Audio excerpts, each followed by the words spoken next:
Secretary of the Department of Transportation, Pete Buttigieg, is looking to help airline passengers who've been screwed by the myriad airline mishaps, hoping to help them get their money back. The department is proposing new protections for consumers seeking ticket refunds. It's an effort to crack down on airlines that have been struggling with cancellations and delays more this year than in a long time. Let's bring in CNN's Pete Muntean to discuss. Pete, what are these proposed rules and how are they different from the rules already in place? Well, complaints have shot up 200% to the federal government about airlines since the start of the pandemic. The number one reason, you can probably guess it, is refunds. So many people trying to get their money back if they canceled a flight or had a flight canceled on them. Now the federal government is cracking down on airlines, proposing these new rules that would change what triggers a refund. The issue up until now is that things have been relatively vague when it comes to what the trigger could possibly be for a refund.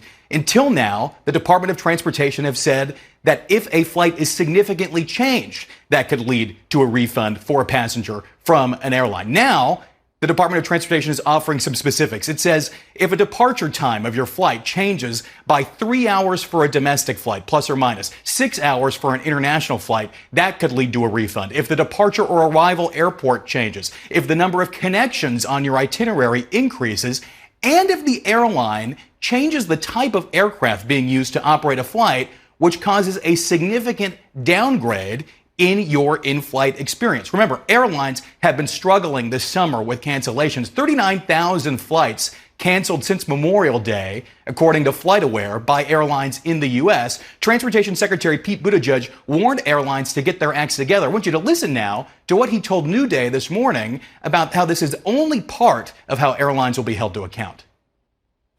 It's one of a number of steps that we've had underway that would expand passenger rights to things like refunds when your flight gets delayed, or when you have an extreme delay, or some other change to the itinerary that really changes the whole experience, moving you to a different kind of plane, or changing which airports you're going to, making sure passengers are protected.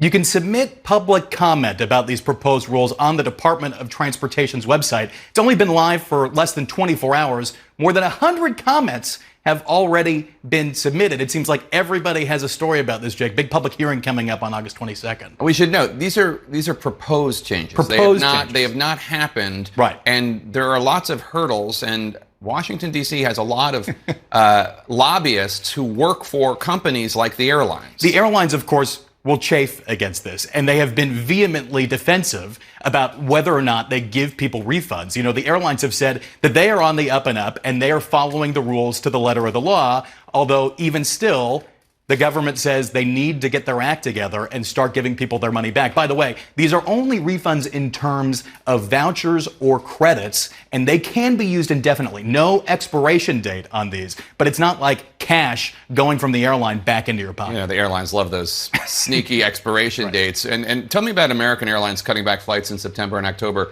Is that related to this? Well, remember, airlines have been struggling with these cancellations for months. They've been struggling with staffing issues. They've been struggling with air traffic control delays. Summer weather is here now. American Airlines says it simply needs to right-size its schedule and build more reliability into it. So it's scaling back the number of flights it's offering in September and October. A place that's being hit big time, Philadelphia International Airport, hundreds of flights will be slashed from the schedule there. You know, this is not over. We've seen airlines do this throughout the summer to try and make it so that people aren't surprised by these cancellations. We will see as this unfolds. It may not be the only airline to do this. All right, Pete Muntean, thank you so much. Appreciate it.